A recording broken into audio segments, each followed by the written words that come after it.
Mulai Senin 8 Januari 2024 kemarin, Komisi Pemilihan Umum KPU Kota Bogor telah memulai tahap penyortiran, pelipatan, pengaturan, dan pengepakan surat suara untuk pemilihan umum 2024, khususnya untuk Dewan Perwakilan Rakyat DPR RI Daerah Pemilihan Jabar 3, yakni Kota Bogor dan Kabupaten Cianjur.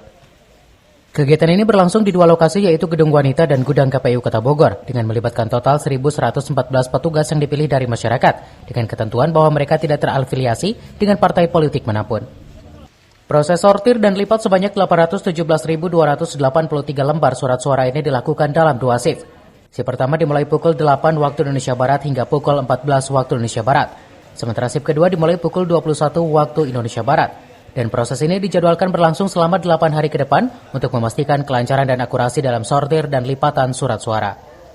Kegiatan hari ini adalah penyortiran dan pelipatan surat suara, yang mana kita dimulai dengan surat suara untuk DPR RI, Dapil Kota Bogor dan Kabupaten Cianjur.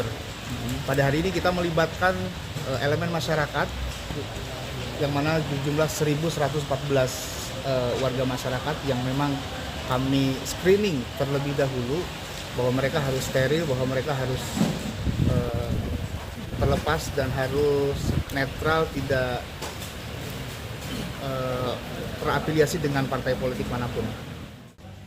Dengan keterlibatan masyarakat non-partai politik dan pengaturan waktu yang teliti, diharapkan proses ini dapat berjalan efisien serta membantu memastikan keberhasilan penyelenggaraan pemilu 2024 di wilayah Kota Bogor. Dari Kota Bogor, Herman Bons melaporkan.